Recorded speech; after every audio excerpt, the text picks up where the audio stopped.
Muy buenas tardes, estimados oyentes. Una vez más nos estamos reuniendo para compartir el mensaje que Dios nos tiene preparado para este día. El título del mensaje de hoy dice: somos invitados a las fiestas de bodas. Y el texto que vamos a utilizar se encuentra en Mateos 22, versículos 1 al 14. Le voy a pedir a mi esposa, hermana Lafetalía, que me lea estos versículos. Mateos 22, 1 al 14. Amén.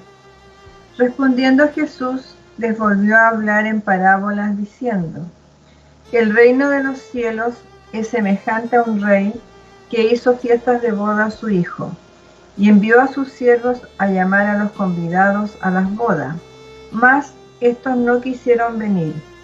Volvió a enviar otros siervos diciendo: decid a los convidados: he aquí, he preparado mi comida, mis toros y animales engordados han sido muertos, y todo está dispuesto, venid a las bodas.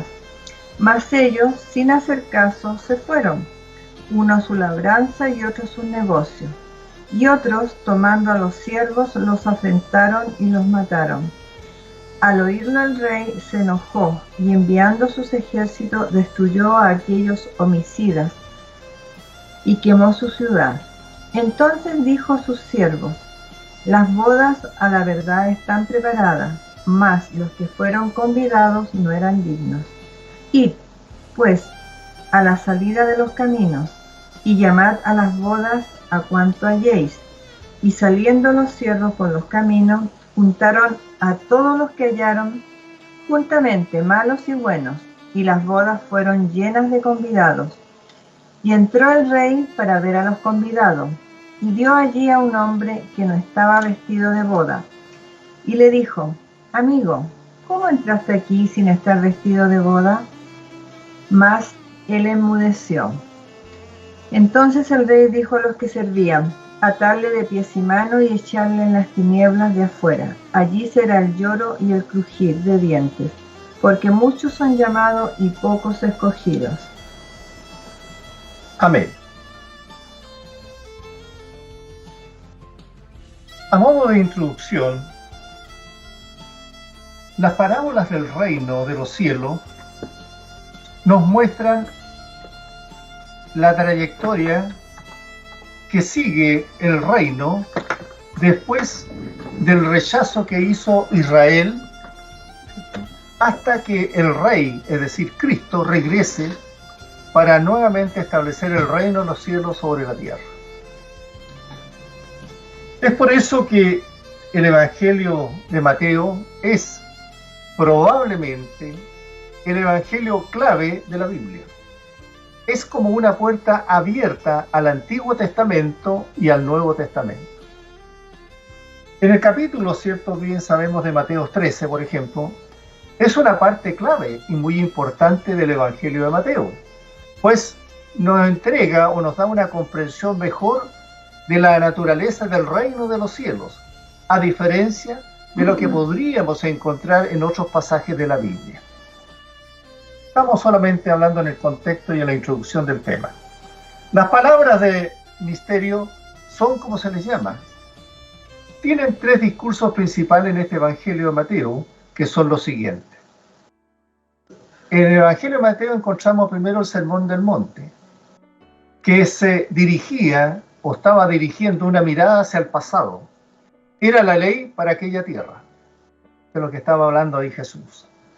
El discurso de las parábolas del misterio es que revela el estado del reino de los cielos durante la época actual, es decir, lo que estamos hoy día viviendo, también nosotros.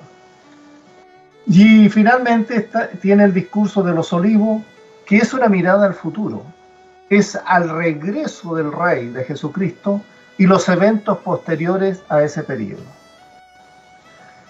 También debemos recordar que el Señor Jesús continuó con el tema de la predicación de Juan el Bautista. El Señor Jesús partió diciendo: arrepentidos, porque el reino de los cielos se ha acercado.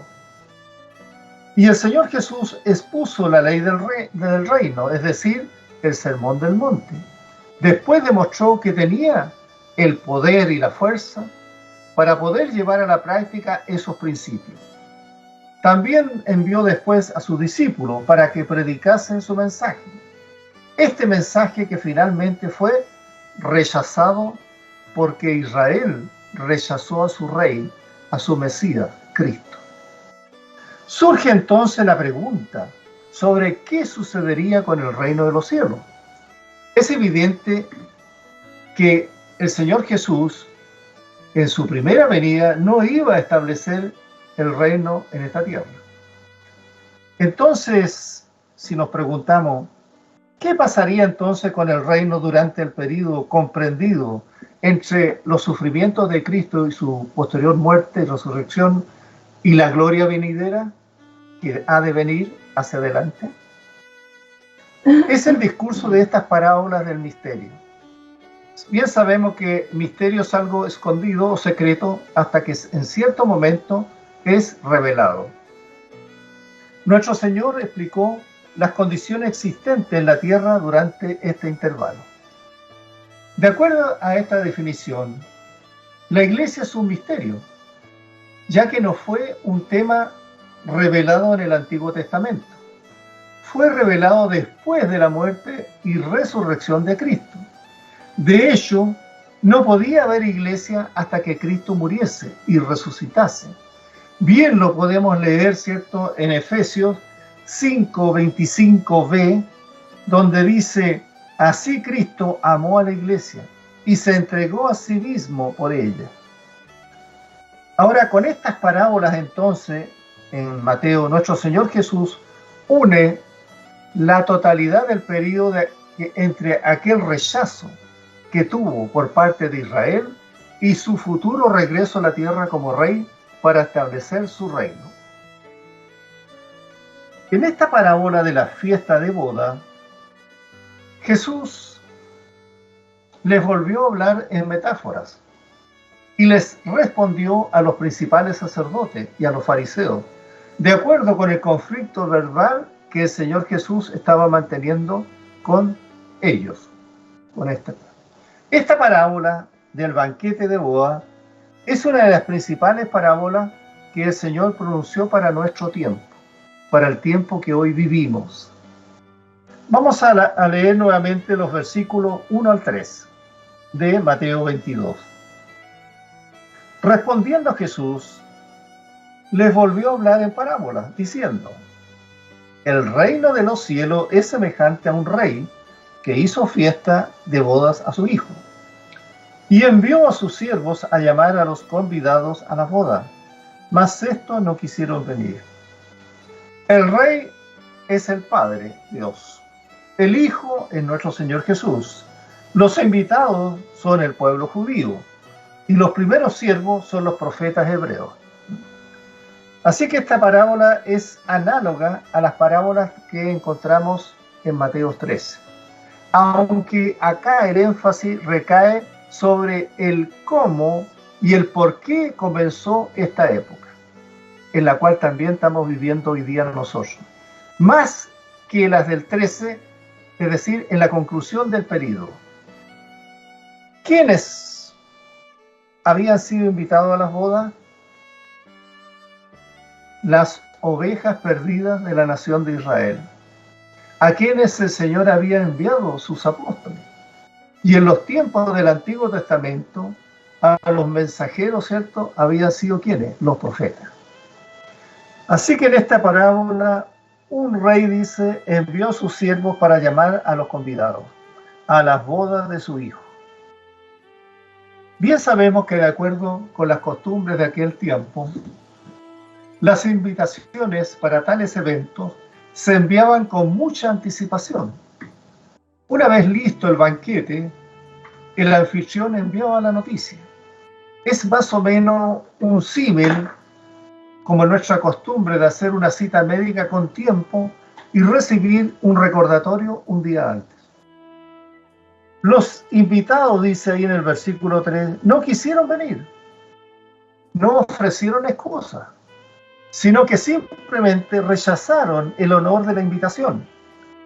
Una cosa es aceptar la invitación para una cena que se llevaría a cabo en una ocasión en el futuro, es decir, aceptar la invitación en principio.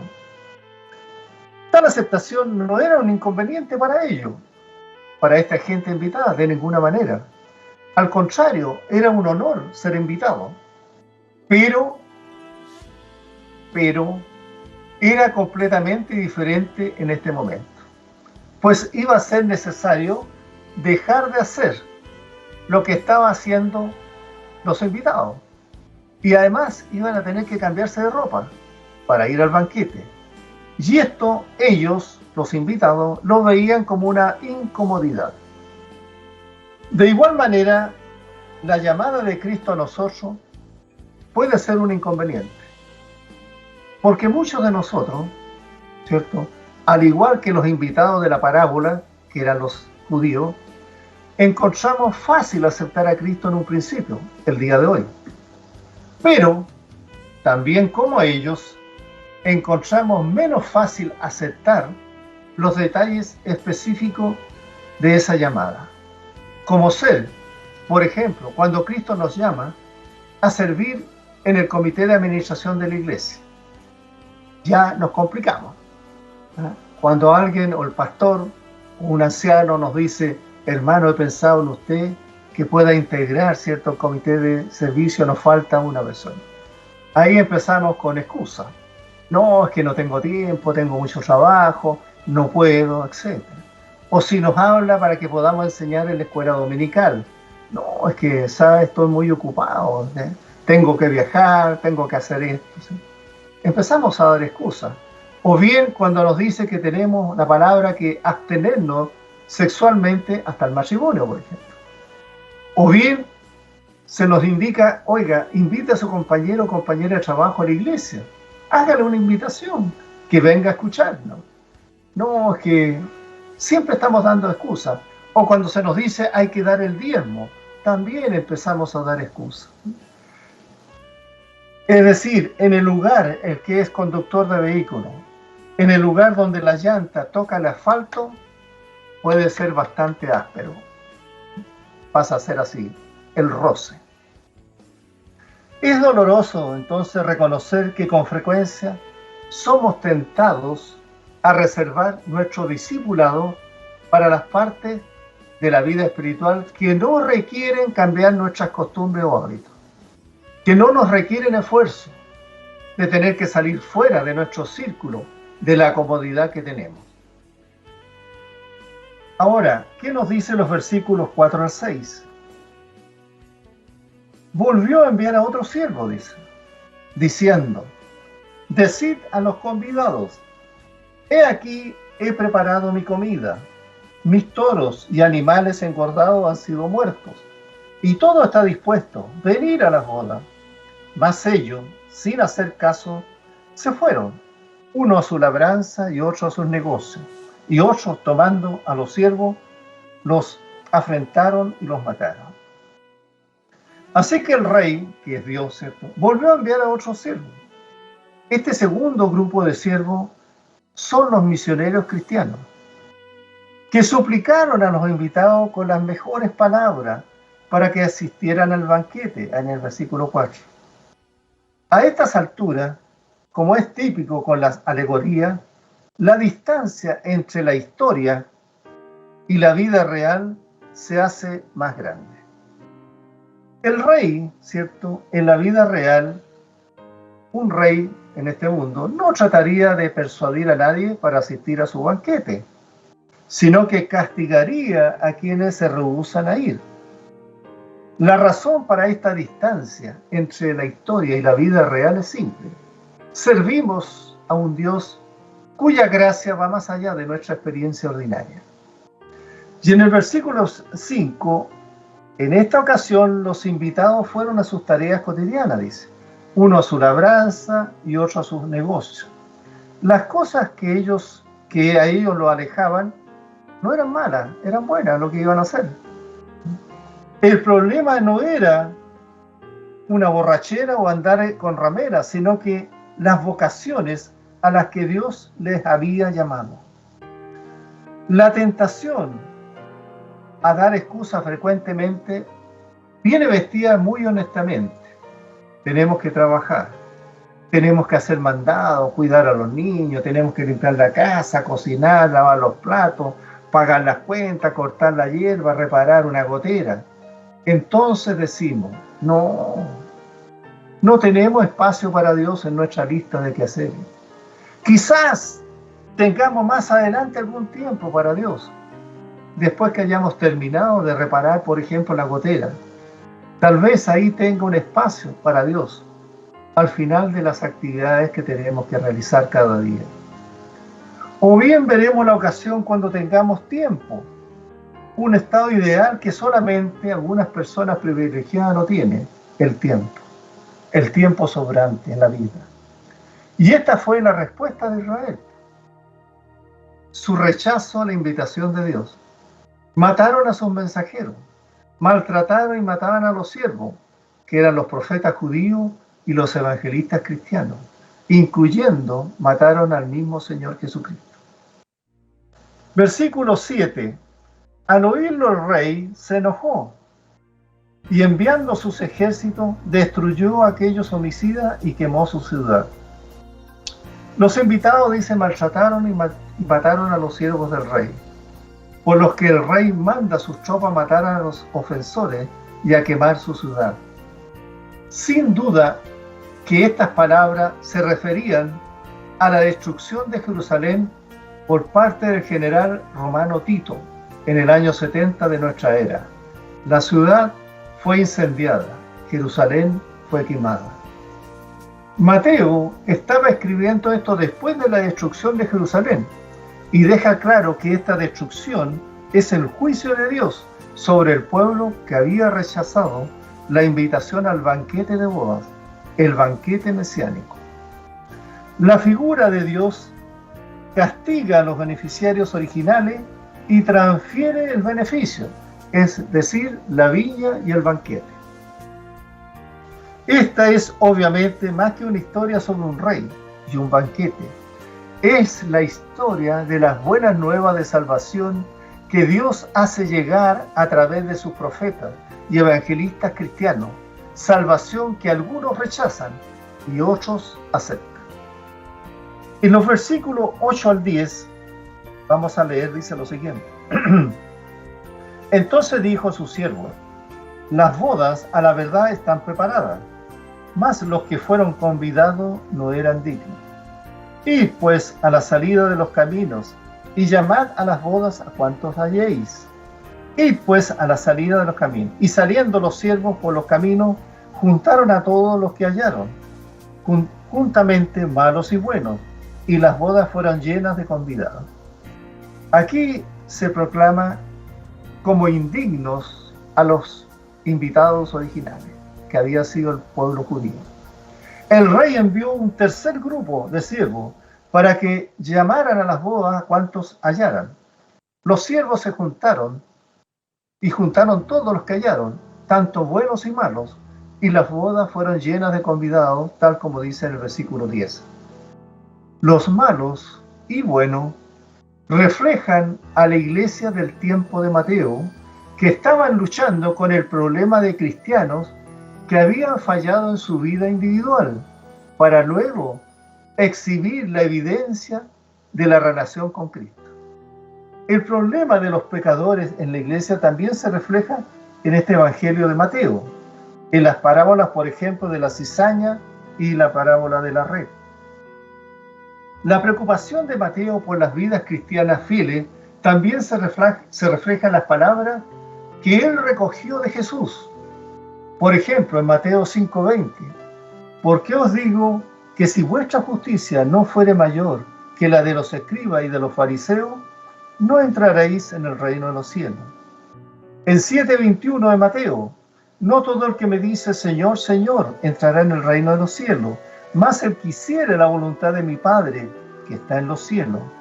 Y luego en Mateo 21:43 dice, por tanto os digo que el reino de Dios será quitado de vosotros y será dado a gente que haga los frutos de él. Jesús usa la parábola para explicar por qué acudió a los pecadores y a la gente incrédula. Esto sería importante para la iglesia de Mateo, que seguía estando constituida principalmente por judíos, pero que estaba teniendo una creciente membresía gentil. La iglesia encontró entonces una audiencia muy dispuesta entre aquellos que no eran bien recibidos en otros lugares. Muchos miembros de las iglesias eran todos aquellos a quienes se les consideraba indeseable en los círculos sociales altos de la época. Mateo estaba preocupado por la presencia de estos pecadores en la iglesia, y de hecho lo refleja en varios lugares de este evangelio, reconociendo que tanto buenos como malos constituyen la congregación mixta y llenan las listas de las iglesias actuales. Esta parábola resume en forma de historia la relación de Dios con el pueblo judío y con la iglesia. Nos recuerda que Dios nos invita a una celebración gozosa y que la perderemos si rechazamos esta invitación. Pero también incluye una advertencia. Dios juzgó muy duro a quienes rechazaron la invitación. Podemos entonces asumir que Dios actuará de la misma forma si nosotros rechazamos la invitación al verdadero discipulado ahora. En los versículos 11 al 14 dice lo siguiente: y entró el rey para ver a los convidados, y vio allí a un hombre que estaba vestido de boda, y le dijo: amigo, ¿cómo entraste aquí sin estar vestido de boda? Mas él enmudeció. Entonces el rey dijo a los que servían: atadle de pies y manos y echarle en las tinieblas de afuera. Allí será el lloro y el crujir de dientes, porque muchos son llamados y pocos escogidos. ¿Cuál era este vestido de boda? La invitación del rey era para todos, pero existía un peligro de acudir sin cumplir las exigencias del soberano. ¿Por qué el anfitrión castiga tan severamente al invitado cuya única falla fue no estar vestido de boda? ¿Acaso este hombre tenía un traje para la boda? ¿Habrá tenido tiempo para ir y cambiarse? Si este hombre ha rehusado vestirse adecuadamente, ¿por qué no simplemente pedirle que se retire? ¿Por qué echarlo a las tinieblas de afuera? Son preguntas que podemos hacernos y responder. La clave para entender esta alegoría no es el símbolo del vestido de boda. Jesús nos explica. Por ejemplo, en el vestido de boda, San Agustín pensó que era la caridad, que sería eso lo que faltaba a este hombre. Martín Lutero pensó que era la fe, que a este hombre le faltaba fe. Calvino pensó que eran las buenas obras, que le faltaban a esta persona. Por tanto, es útil ver la figura del vestido de boda en el contexto del resto del Evangelio, donde Jesús nos advierte lo siguiente: nuestra rectitud debe exceder a las de los escribas y fariseos. Debe ser mayor nuestra justicia y rectitud que lo que en ese momento mostraban los escribas y fariseos. Que no cualquiera que dice Señor, Señor entrará al reino de los cielos, sino los que hacen la voluntad del Padre. Y que el reino de los cielos les será quitado a quienes no lleven fruto, y se les dará a quienes sí lo lleven. En Mateo 21:43. Aquel vestido de boda representa la justicia de Cristo, que es esencial para la salvación y que se provee a todo aquel que cree. El apóstol Pablo, en su carta a los Romanos 3, 21 y 22, habló de esta justicia de Cristo, atribuida a todos los que creen. ¿Qué dice Pablo en Romanos 3, 21 y 22?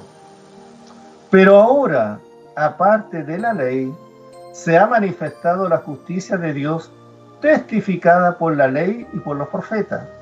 La justicia de Dios por medio de la fe en Jesucristo para todos los que creen en Él, porque no hay diferencia.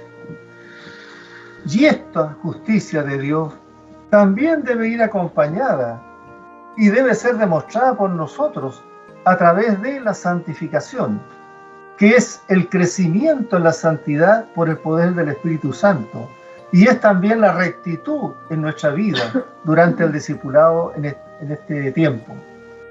Al igual como las otras metáforas sobre la ropa en el Nuevo Testamento, este vestido, ¿qué más nos representa? Ponerse el vestido bautismal de Cristo, que lo podemos leer en Gálatas 3:27. Estar vestido del nuevo hombre creado según Dios, que podemos leerlo en Efesios 4:24 y Colosenses 3:10. Y también es vestirse con la compasión, con la bondad, con la humildad, con la mansedumbre y con la paciencia de quien pertenece al reino, que lo podemos leer en Colosenses 3:12. Luego, ¿cierto?, recordando los versículos 12 y 13. Y le dijo: amigo, ¿no entraste aquí sin estar vestido de boda? Mas él enmudeció. Entonces el rey le dijo a los que servían: atadle de pies y manos y echarle en las tinieblas de afuera. Allí será el lloro y el crujir de dientes, porque muchos son llamados y pocos escogidos. Si aceptas o no el traje o vestido de boda, es decir, esa justicia de Cristo que puede cubrirte ante Dios, es un asunto tuyo. Pero recuerda que Cristo te lo proporciona. Spurgeon nos dice o nos cita lo siguiente. Dice así: Él vino porque fue invitado, pero solo vino en apariencia. El banquete fue hecho con la intención de honrar al hijo del rey, pero este hombre no tenía la intención. Estaba dispuesto a comer las cosas buenas puestas delante de él, pero en su corazón no había amor, ni por el rey, ni por su hijo amado. La invitación, entonces, ha sido extendida para todos, pero tú que me escuchas, deberás acudir cumpliendo las condiciones del rey. La invitación permanece vigente y se expresa hoy en las buenas nuevas del Evangelio. Tu respuesta individual y personal es importante. Ahora tú tienes la palabra en la respuesta. Luego dice: echarle en las tinieblas de afuera. Este hombre que hizo como quiso en el banquete de boda, en lugar de honrar al rey y conformarse a sus expectativas, sufrió un terrible destino. Esta parábola demuestra que los que son indiferentes al Evangelio, los que están en contra del Evangelio y los que no son cambiados por el Evangelio, comparten el mismo destino. Ninguno de ellos disfrutará del banquete del Rey, las bodas del Cordero, que están en Apocalipsis 19, 8 y 9. Y dice así: y a ella se le ha concedido que se vista de lino fino, limpio y resplandeciente, porque el lino fino es las acciones justas de los santos. Y el ángel me dijo: escribe, bienaventurados los que son llamados a la cena de las bodas del Cordero. Y me dijo: estas son palabras verdaderas de Dios. Y finalmente dice: porque muchos son llamados y pocos escogidos. Esta declaración de Jesús en este contexto toca el gran trabajo que hacen juntas las decisiones del hombre y la elección de Dios. ¿Por qué ellos no fueron al banquete de boda? ¿Por qué rechazaron la invitación? ¿Por qué no fueron llamados al banquete de boda? ¿Por qué fueron llamados pero no escogidos? Es por eso que mientras que Pablo nos instruye a los cristianos a vivir de una manera que sea digna de aquellos que son llamados, Mateo nos manda a vivir de una manera que nos asegure que al final estaremos entre los escogidos. En resumen, estimados oyentes, ser elegido significa ser un discípulo de todo corazón. Es aceptar la invitación de Jesucristo y sus condiciones. Ser elegido significa hacer lo necesario para seguir a Cristo. Y ser elegido, por eso Jesús dice: son pocos los elegidos, pues son pocos los que están dispuestos a pagar el precio por seguir a Jesús. Ahora, estimado oyente, si tú aún no has tenido un encuentro personal con Jesucristo, para pedirle por la salvación de tu alma, esta oración que vamos a hacer a continuación es para que tú abras tu corazón a la influencia del Espíritu Santo y sientas la necesidad de aceptar el perdón y la salvación que Cristo logró para ti en la cruz. Así que te invito a que repitas cada palabra de esta oración que voy a decir. Y si lo haces de corazón, serás salvo por la eternidad. Amén. Señor Jesús, reconozco que soy pecador y que no merezco ser salvo, porque he confiado hasta ahora solo en mí y en mis obras. Pero hoy me arrepiento de mis pecados y pongo mi fe solamente en ti para tener la vida eterna. Creo que tú eres el Hijo de Dios, que murió por mis pecados y resucitó de entre los muertos. Te recibo como mi Señor y Salvador personal de mi alma. Por fe, acepto tu regalo de vida eterna. Confío solo en ti y te doy las gracias por la entrega de vida eterna. En Cristo Jesús. Amén, amén y amén.